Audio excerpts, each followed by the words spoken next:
கிறிஸ்துவுக்குள் எனக்கு மிகவும் பிரியமானவர்களே, கடந்த ஏறத்தாழ ஒரு வருட இடைவெளிக்கு பின்பு மீண்டும் உங்களோடு கூட கர்த்தருடைய செய்தியை பகிர்ந்து கொள்ள கிடைத்த வாய்ப்பை நினைத்து நான் ஆண்டவருக்கு மனதார நான் நன்றியை ஏறெடுக்கிறேன்.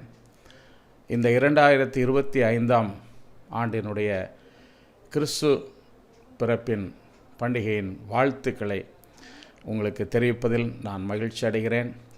உங்கள் யாவரையும் ஆண்டவர் தன்னுடைய பிறப்பின் பண்டிகையை சந்தோஷமாக கொண்டாடும்படி எல்லா விதத்திலும் ஆசீர்வதித்திருப்பார் என்று நான் நம்புகிறேன். உங்கள் அனைவருக்கும் என்னுடைய கிறிஸ்மஸ் நல்வாழ்த்துக்கள். கிறிஸ்துமஸ் என்று சொல்லும் பொழுது எல்லோருக்கும் அது சந்தோஷமாக அமையும் என்று சொல்லிவிட முடியாது. அநேக குடும்பங்களில் இந்த கிறிஸ்மஸ் காலம் ஒரு துக்கமாகவும் மனவேதனை உடையதாகவும் தாங்க முடியாத கஷ்டத்தை அனுபவிக்கக்கூடிய ஒரு கிறிஸ்மஸ் காலமாகவும் கூட இருக்க வாய்ப்பு உண்டு. பல துர்சம்பவங்களின் மூலமாக, பல கெட்ட சூழ்நிலைகளின் நிமித்தமாக அநேக குடும்பங்களில், கிறிஸ்துவை விசுவாசிக்கும் குடும்பங்களில், கிறிஸ்தவ குடும்பங்களில், கிறிஸ்தவ சபைகளில், ஏன் சொல்லப்போனால் சில மாநிலங்களில், சில நாடுகளில் இந்த கிறிஸ்மஸ் காலம் ஒரு மன வருத்தத்தின் காலமாக கூட இருக்கும். அல்லது கடந்த காலங்களில் அப்படிப்பட்ட சூழ்நிலைகளை சந்தித்திருக்கக்கூடிய வாய்ப்பு அதிகமாக உண்டு. குறிப்பாக நமக்கு மிகவும் நெருக்கமானவர்கள், அன்பானவர்கள், நமக்கு மிகவும் வேண்டப்பட்டவர்கள், நமது குடும்பத்தில் தவிர்க்க முடியாத, நம்முடைய குடும்பத்தின் முக்கியமான ஒரு அங்கத்தினர் எதிர்பாராத சூழ்நிலையில் இந்த உலகத்தை விட்டு பிரிந்திருந்தால் அது மிகவும் நம்மை பாதித்து அப்படிப்பட்ட குடும்பங்களில் கிறிஸ்து பிறப்பின் பண்டிகையை கொண்டாட மாட்டார்கள்.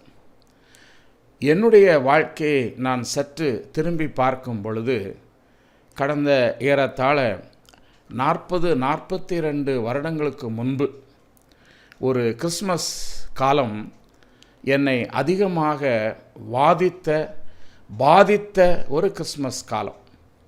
என்னுடைய தகப்பனார் தமிழ்நாட்டிலே புதுக்கோட்டை என்கிற இடத்தில் ஒரு முன்மாதிரி பள்ளி, அரசாங்கம் ஆரம்பித்த மாதிரி பள்ளி, மாடல் ஸ்கூல், அதை ஆரம்பித்து 2வது ஆண்டு ஆகியிருந்த நேரத்தில் அந்த பள்ளியினுடைய வார்டனாக, பாதுகாவலராக, அந்த பள்ளிக்கு ஒரு வார்டனாக நியமிக்கப்பட்டார்கள். அந்த பள்ளியிலே 6 முதல் 11ஆம் வகுப்பு வரை உள்ள மாணவர்கள் படிப்பார்கள். அவர்கள் எல்லோரும் நல்ல ஸ்காலராக இருப்பார்கள். அந்த பள்ளியினுடைய முதல்வர், கல்லூரி முதல்வர் தான் அந்த பள்ளியினுடைய முதல்வராக பணியாற்றுவார். என்னுடைய தகப்பனார் பிஎட் முடித்திருந்தார்கள். அதற்கு முன்பு ஆசிரியராகவும் பள்ளி கல்வித்துறை ஆய்வாளராக, டெப்யூட்டி இன்ஸ்பெக்டராகவும் பணியாற்றியிருந்தார்கள். ஆக செலக்ட் பண்ணி மிகவும் தேர்ந்தெடுத்து அந்த புதுக்கோட்டையிலே ஆரம்பிக்கப்பட்ட அந்த மாதிரி பள்ளி, முன்மாதிரி பள்ளி, மாடல் ஸ்கூலிலே 2வது ஆண்டு நடந்து கொண்டிருக்கும் பொழுது வார்டனாக என்னுடைய தகப்பனாரை அங்கே பணியிலே அமர்த்தினார்கள். என்னுடைய தகப்பனாருக்கு பணி செய்கிற இடத்துல பல நெருக்கடிகள் இருந்தன, பல துன்பங்கள் இருந்தன, வருத்தங்கள் இருந்தன, குடும்பத்திலே சில கஷ்டங்கள் இருந்தன. அது நிமித்தமாக அவர் மனதளவில் மிகவும் பாதிக்கப்பட்ட ஒருவராக இருந்தார். ஒரு நாள் நானும் அவருமாக ஒரு தெருவழியை நடந்து செல்லும் பொழுது ஒரு போர்டு ஒன்றை நாங்கள் பார்த்தோம். உங்கள் கஷ்டங்களுக்கு இங்கே பரிகாரம் தேடி தரப்படும் என்று ஒரு வார்த்தை எழுதப்பட்டிருந்தது. உடனே என்னுடைய தகப்பனார் அந்த வீட்டுக்குள்ளே சென்றபோது அங்கே ஒரு மந்திரவாதி போன்ற, ஒரு இந்து சாமியார் போன்ற ஒருவர் அங்கே இருந்தார்.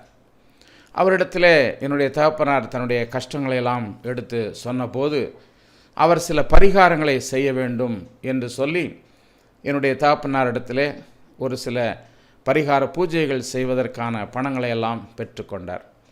தொடர்ந்து என்னுடைய தகப்பனாரிடத்தில் ஒரு பெரிய தொகையையும் அவர் ஏதோ ஒரு முதலீட்டுக்காக பெற்றுக்கொண்டார். கடனாக பின்னாளில் அந்த பணம் எவ்வளோ முயற்சி செய்தும் கிடைக்கவில்லை. என்றாலும் எங்களுடைய வீட்டிலே இருந்த கஷ்டங்கள், என் தகப்பனாருக்கு வேலை ஸ்தலத்தில் இருந்த உபத்திரவங்கள் ஏனென்று சொன்னால், மிகவும் நேர்மையாக உண்மையாக பணியாற்றக்கூடிய ஒருவர் என்னுடைய தகப்பனார். ஆகவே தன்னுடைய உண்மையான நேர்மையான பணி நிமித்தமாக அவருக்கு உபத்திரவங்கள் இருந்தது. அப்பொழுது அந்த பரிகாரம் செய்து எல்லாவற்றையும் நிவர்த்தி செய்கிறேன் என்று சொன்ன அந்த இந்து சாமியாரிடத்தில் எந்த விதமான விடுதலையும் கிடைத்த பாடு இல்லை.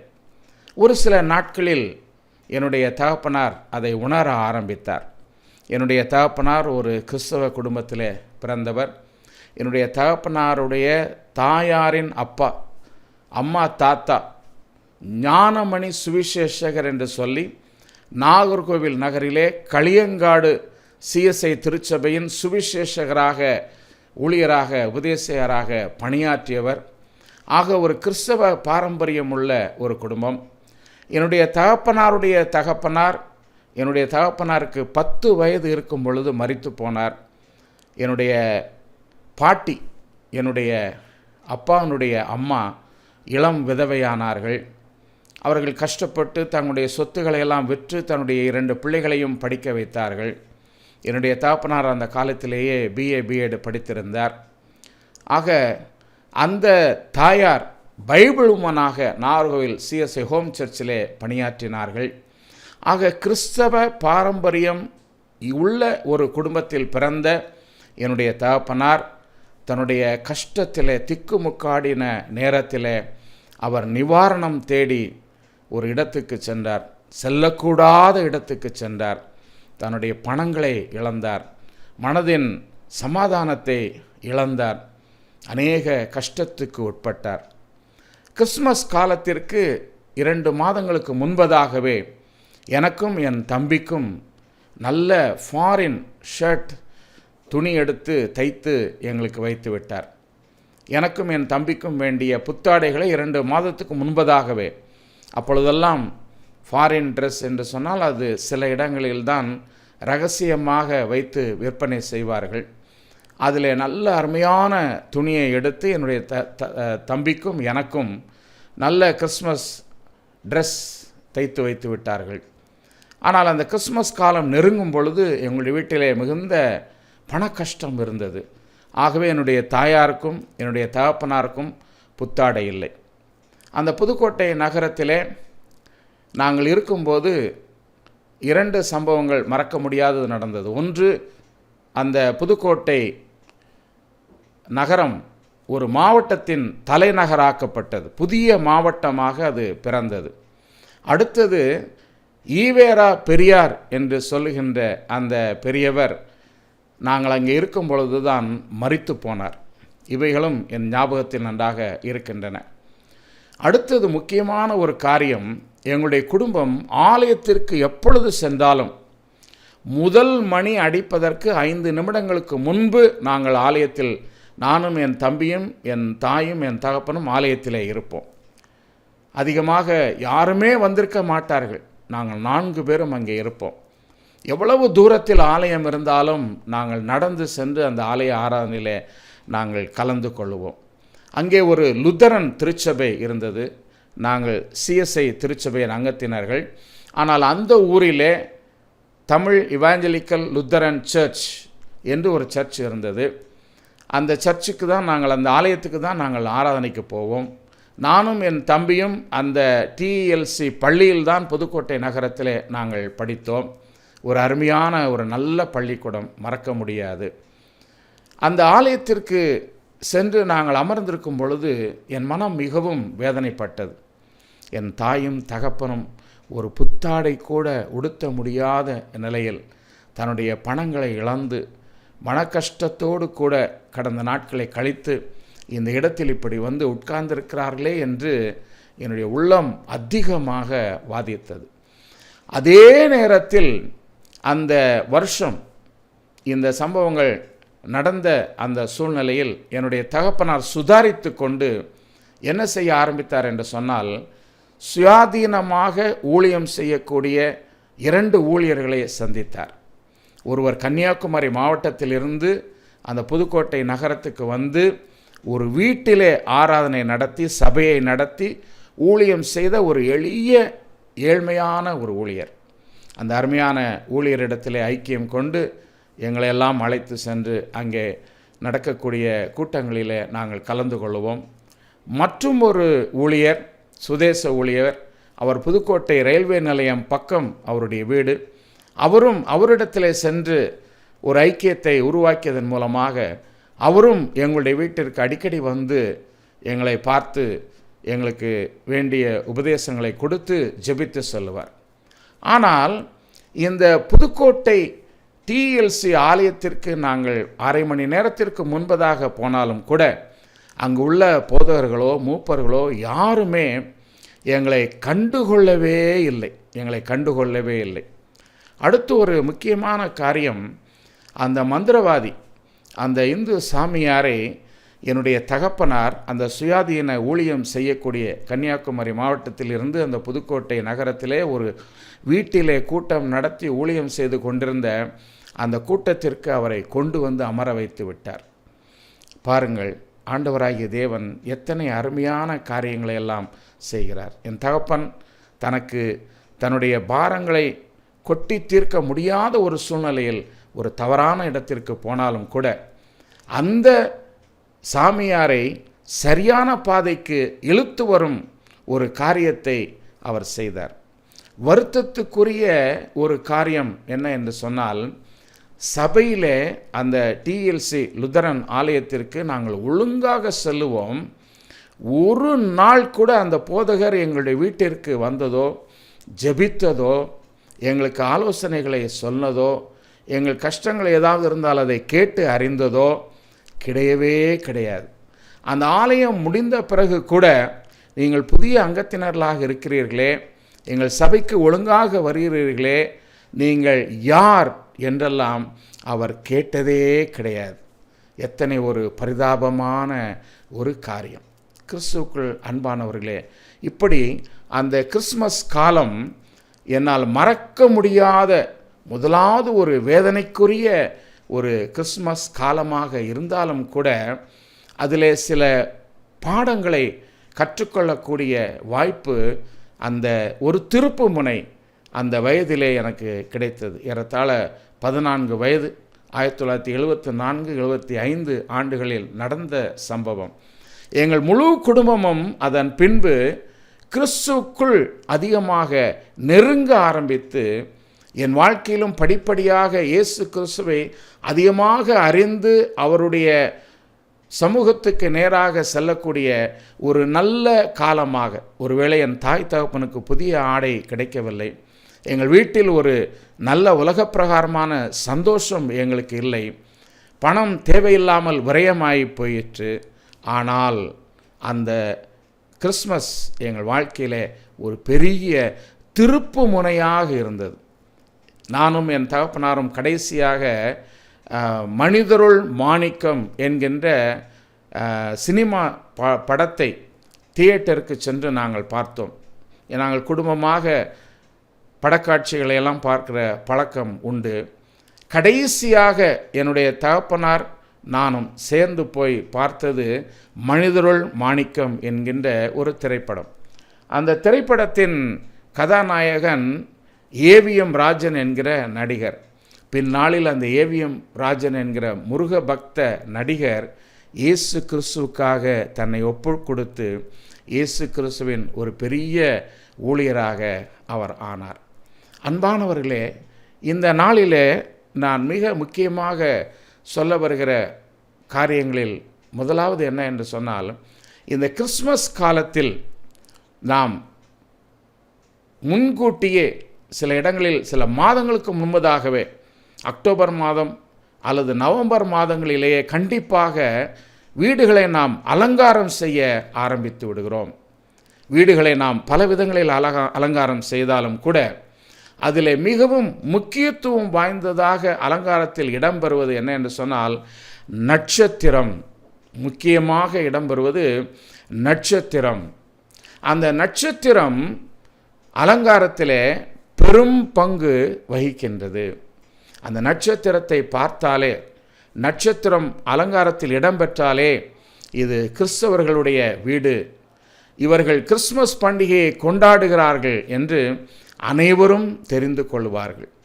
ஆக இந்த அலங்காரங்கள் இருந்தாலும் கூட எல்லா கிறிஸ்தவ வீடுகளிலும் அந்த ஸ்டார் என்று சொல்லப்படுகிற நட்சத்திரம் இடம்பெற்றிருந்தாலும் கூட இயேசு கிறிஸ்து அங்கே இருக்கிறாரா, இயேசு கிறிஸ்து அந்த வீட்டிலே பிறந்திருக்கிறாரா என்பது ஒரு மிகப்பெரிய கேள்விக்குறியான ஒரு காரியம். மத்தேயு எழுதின சுவிசேஷம் 2ஆம் அதிகாரத்திலே நாம் பார்க்கும் பொழுது, மத்தேயு எழுதின சுவிசேஷம் 2ஆம் அதிகாரம் 9ஆம் வசனம் முதல் பார்க்கும் பொழுது சாஸ்திரிகளை குறித்து சொல்லப்பட்டிருக்கிறது. அவர்கள் கிழக்கிலே கண்ட நட்சத்திரம் பிள்ளை இருந்த ஸ்தலத்திற்கு மேல் வந்து நிற்கும் வரைக்கும் அவர்களுக்கு முன் சென்றது. நட்சத்திரம் இயேசு கிறிஸ்துவை காண வந்த சாஸ்திரிகளுக்கு ஒரு வழிகாட்டியாக இருந்தது. இரண்டாவது, அந்த நட்சத்திரத்தை கண்டபோது மிகுந்த ஆனந்த சந்தோஷம் அடைந்தார்கள். நட்சத்திரத்தை பார்த்த சாஸ்திரிகள் நட்சத்திரத்தை ஒரு வழிகாட்டியாக கண்டார்கள். இரண்டாவது, அதை கண்டவர்கள் மிகுந்த சந்தோஷம் அடைந்தார்கள். மூன்றாவதாக, அவர்கள் அந்த வீட்டுக்குள் பிரவேசித்து பிள்ளையையும் அதன் தாயாகிய மரியாளையும் கண்டு சாஷ்டாங்கமாய் விழுந்து அதை பணிந்து கொண்டு தங்கள் பொக்கிஷங்களை திறந்து பொன்னையும் தூபவர்க்கத்தையும் வெள்ளை போளத்தையும் அதற்கு காணிக்கையாக வைத்தார்கள்.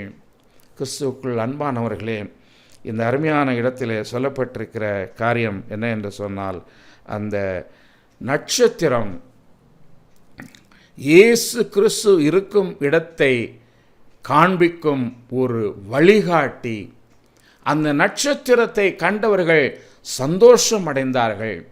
அந்த நட்சத்திரம் வழிநடத்தி சென்று விட்ட இடத்திலே கண்ட இயேசு கிறிஸ்துவை அவர்கள் 3 விலையேறப்பெற்ற அர்த்தமுள்ள பொக்கிஷங்களை வைத்து அவர்கள் பணிந்து கொண்டார்கள், சாஷ்டாங்கமாய் பணிந்து கொண்டார்கள் என்று சொல்லப்பட்டிருக்கிறது.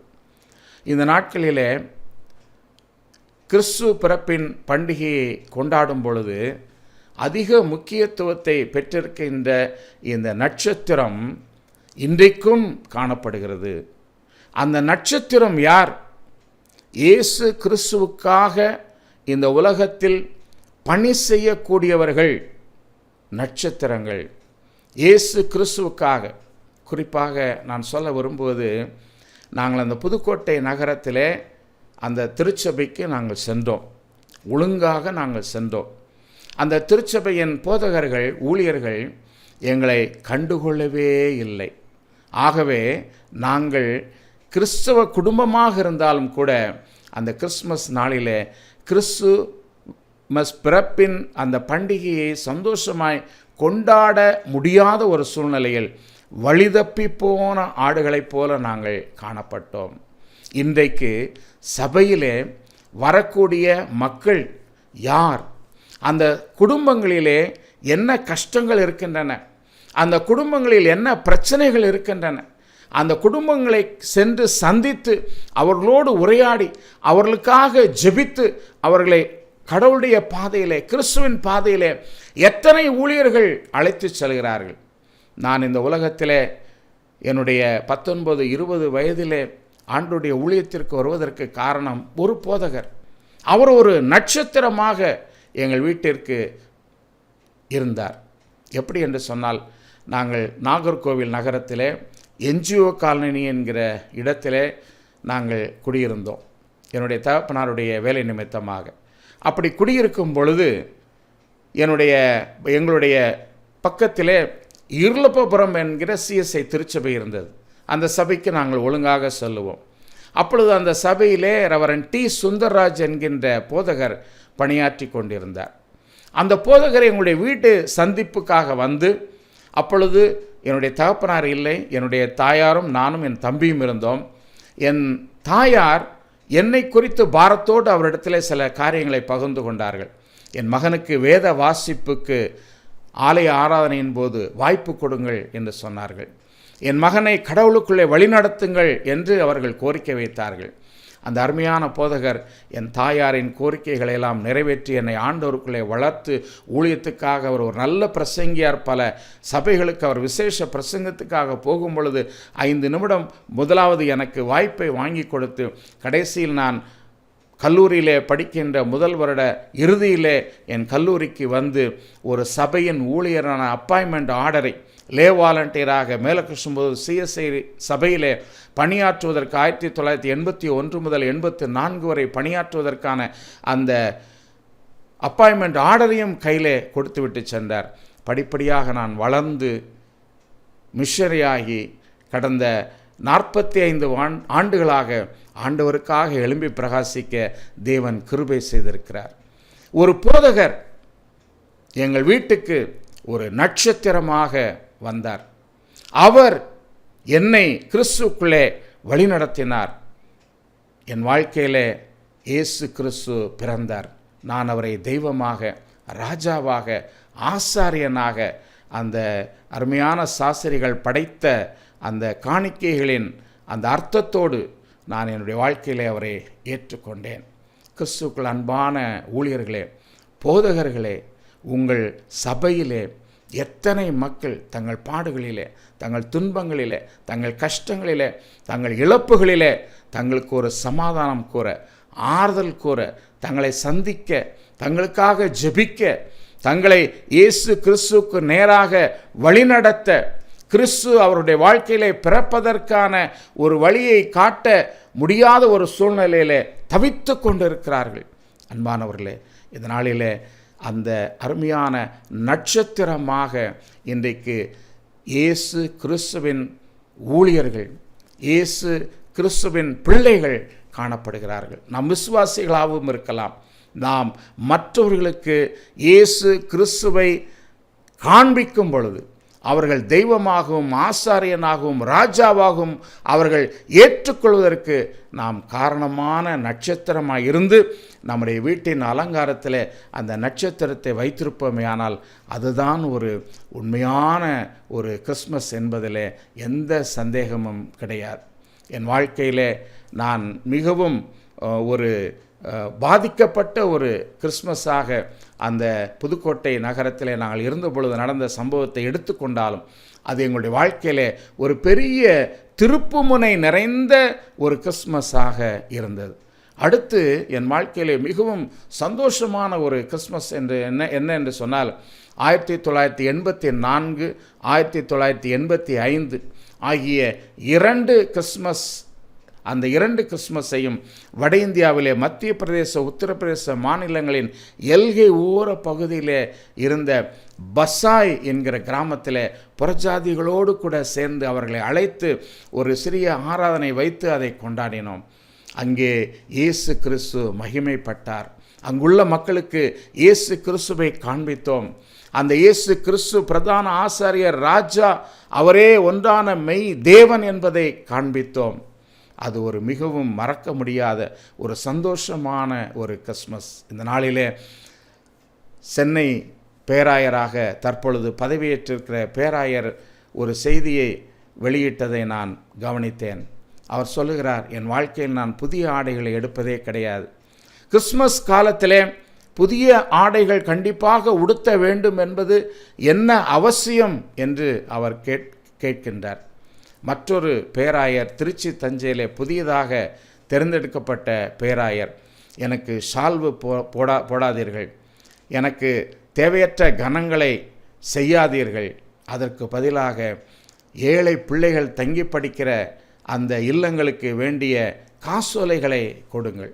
இதில் சொல்ல வருகிற விஷயம் என்ன என்று சொன்னால், ஒரு கிறிஸ்துவனாக நாம் இருக்கும் பொழுது, ஒரு கிறிஸ்துவின் ஊழியராக நாம் இருக்கும் பொழுது, நம்மை குறித்த காரியங்கள், நமக்குரிய காரியங்கள், ஒரு புதிய ஆடை எடுக்க முடியவில்லையே, அல்லது புதிய உணவு திருப்தியாக நல்ல ரிச்சான ஆகாரங்களை சாப்பிட முடியவில்லையே என்றெல்லாம் கவலைப்படுவதை காட்டிலும், எனக்கு கனம் கிடைக்கவில்லையே, எனக்கு மரியாதை கிடைக்கவில்லையே, என்னை புகழவில்லையே என்றெல்லாம் கவலைப்படுவதை காட்டிலும், நான் என்னுடைய வீட்டிலே இயேசு கிறிஸ்து பிறந்திருக்கிறார், அவர் ராஜாவாக, அவர் தெய்வமாக, அவர் பிரதான ஆசாரியனாக என்னுடைய வீட்டிலே இருக்கிறார் என்கின்ற அந்த அடையாளத்தை, அந்த அர்த்தமுள்ள நட்சத்திர அலங்காரத்தை காட்டும் குடும்பமாக நான் காணப்படுகிறேனா